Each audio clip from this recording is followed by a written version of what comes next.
nós só podemos proclamar o senhorio de Jesus cheios do Espírito Santo. E o Espírito Santo, aquilo que nós vivenciamos no último domingo, não é apenas aquele que dá ciência da presença de Deus em todas as realidades, abrindo os nossos olhos e fazendo com que a gente encontre a palavra, mesmo quando ela está escondida pelo véu, o véu da criação, que esconde o seu Criador.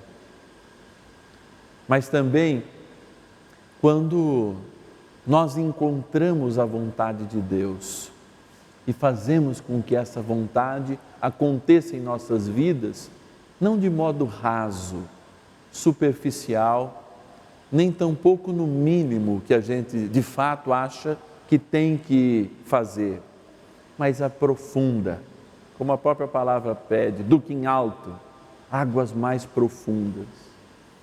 E assim o cristianismo de fato está centrado em uma profundidade de palavra revelada, mas também de pessoas que revelam essa palavra, de atos e atitudes que vão nos mostrando o que está para além dos nossos olhos e o que de fato Deus tem a revelar através das pessoas. Hoje a festa se chama Festa da Visitação. Eu, em certo momento, pregando um retiro, falando desse evangelho, eu chamei esse evangelho de evangelho do encontro. Por quê? Justamente porque o ato da visitação gera um encontro. E esse encontro é transformador na vida dessas duas mulheres. Absolutamente transformador. Primeiro porque o encontrar, se a gente for pegar o dicionário, vai dizer é quando duas pessoas ou duas coisas estão uma diante da outra. Isabel, a mulher de um sacerdote, que havia recebido a visita de um anjo e que zombara do anjo dentro do templo, cuidando lá dos incensos, perto dos santos, e Maria, a jovem da periferia, de mais de 180 quilômetros de Encarém, onde acontece o encontro, que experimentara o mesmo anjo lhe anunciar que ela seria mãe do Salvador. A mãe do último dos profetas, no encontro com a mãe do Salvador. Amados, eu não sei vocês, mas os encontros na minha vida são geradores de histórias. Sempre. O Luiz acabou de rir, porque cada vez que eu encontro alguém, e eu tenho a sorte de encontrar muita gente que inclusive eu conheço, pega um Uber, né, Luiz? Está no avião, encontra gente que conhece e tudo mais. E não é só pela TV, não, é também amigos, etc e tal. E esses amigos geram lembranças, mas geram também não só a perspectiva, mas prospectiva, ou seja, algo que eles guardam de nós, um sorriso, um jeito, algo que eles levam de nós. Então a vida é feita de encontros. E é impossível a gente encontrar alguém e este alguém não revelar alguém para a gente, não revelar algo. Desde o Vaticano II, quando a gente fala da palavra de Deus, nós não falamos da palavra de Deus codificada nesse livro. O lecionário aqui, evidentemente, é a Bíblia separada aqui nas leituras litúrgicas, mas a palavra de Deus é toda a criação. E se um concílio afirmou, há poucos anos atrás, há mais de 60 anos atrás, mais poucos anos, lembrando os 20 séculos da igreja, que a palavra de Deus é toda a criação, todo encontro é um encontro com a palavra de Deus. Todo encontro, por mais decepcionante que seja ou por mais feliz que seja, é um encontro de revelação. E é aqui que eu gostaria de falar deste encontro em forma de visitação. Amados, o próprio Jesus diz em alguns momentos, e aqui está a beleza da coerência bíblica, que ele só poderia ser reconhecido como Senhor por alguém que estivesse cheio do Espírito Santo. Mas o Espírito Santo virá a toda a comunidade num sopro coletivo apenas 33 anos depois de pelo menos 50 dias da sua morte. Mas para aqueles que estavam abertos à palavra, o Espírito Santo nunca os deixou. O Espírito Santo não abandonou os profetas, o Espírito Santo não abandonou Nossa Senhora quando ela perguntou como, e ele confirma através da concepção de Jesus. O Espírito Santo, desde aquele poder demiurgo, organizador, que nos fala Gênesis, quando o Espírito Santo assim fez, ele veio também nos trazer uma nova criação. E por isso, cheia do Espírito Santo, Isabel antevê a cruz. Isabel antevê a experiência da libertação, que aliás dá coragem à pequena de Nazaré, Nossa Senhora, de cantá-la, não como um cântico novo, mas como um cântico que verdadeiramente tinha a plenitude de todo o sentido na boca, não mais de quem o criou, numa primeira versão, mas na boca de quem o cantou e foi chamada a cantar desde toda a eternidade, que é o Magnífica,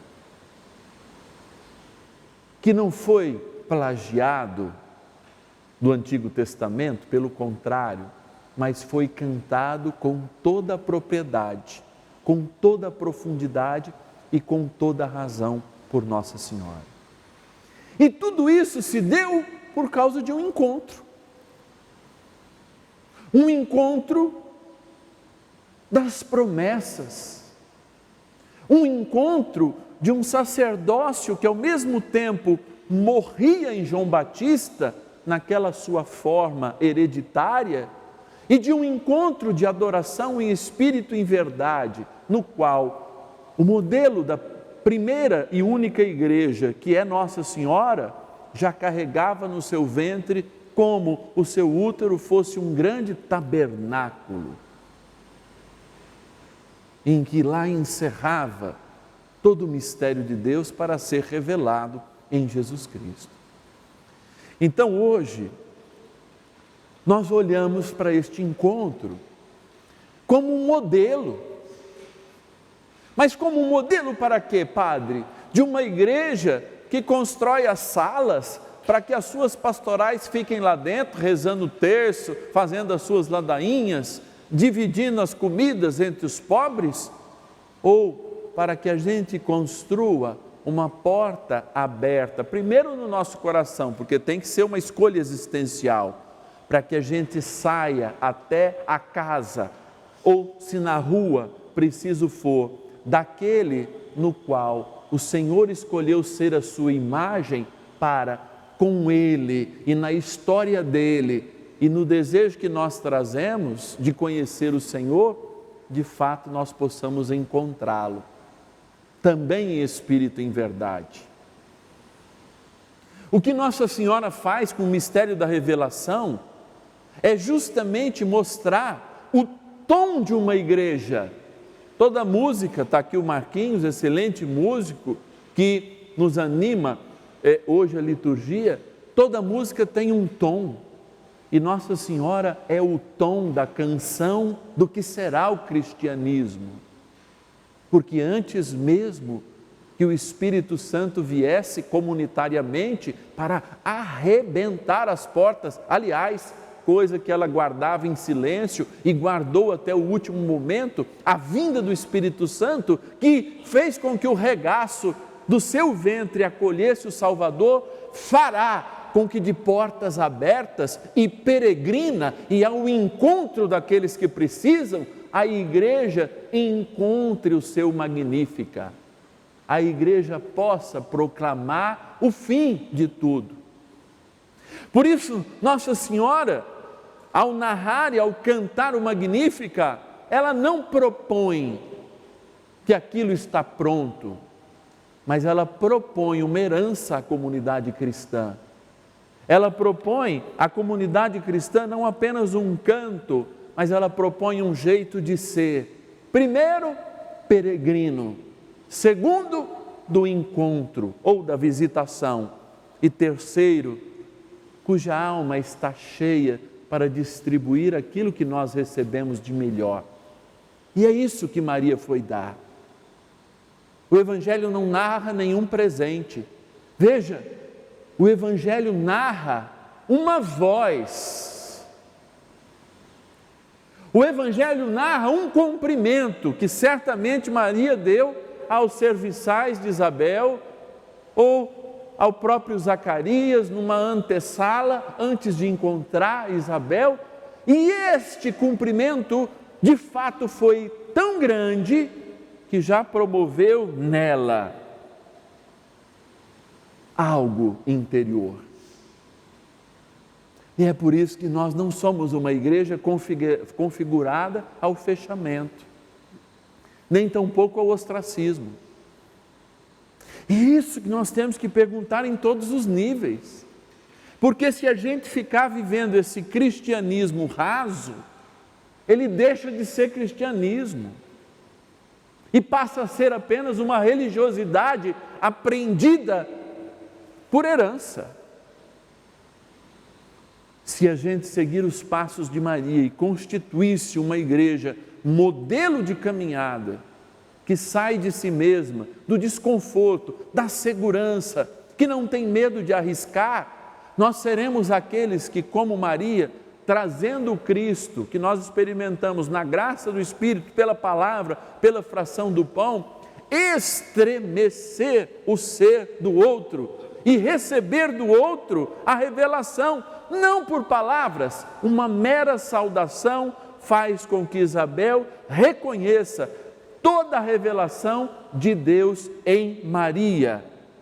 Quando a tua saudação chegou aos meus ouvidos, a criança encheu, pulou de alegria no meu ventre. E ela diz: bem-aventurada aquela que acreditou. Vejam, quantas vezes num bom dia você foi reconhecido na tua fé. Quantas vezes num boa tarde você foi reconhecido. E o cristão carrega isso.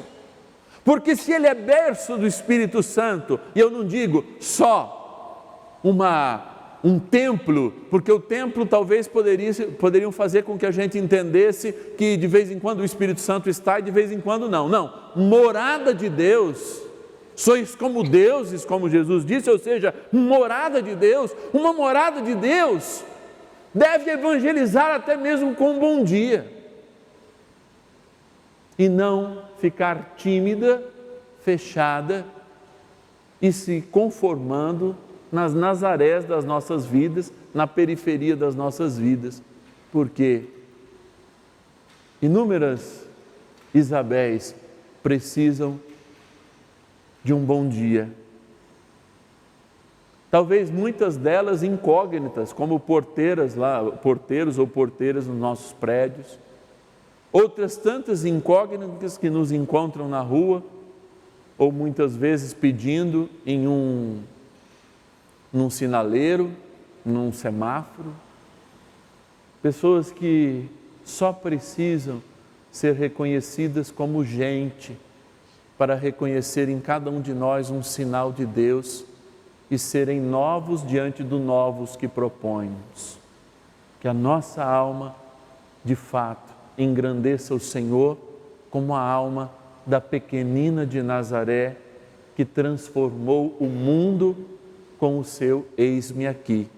E visitando Isabel nos ensinou que todo encontro pode ser absolutamente querigmático e ter de Deus uma grande revelação, como foi para ela. Por isso, deixemos de ser uma igreja de portas fechadas, medíocre, que se conforma com o pouco, porque os batizados no Espírito, os cheios do Espírito, os que têm Jesus, uma única saudação faz com que o ventre do outro se estremeça. E que Nossa Senhora da Visitação e Santa Isabel, rogue por cada um de nós, para que a vontade de Deus e essa vontade seja realizada também em nossas vidas. Louvado seja nosso Senhor Jesus Cristo.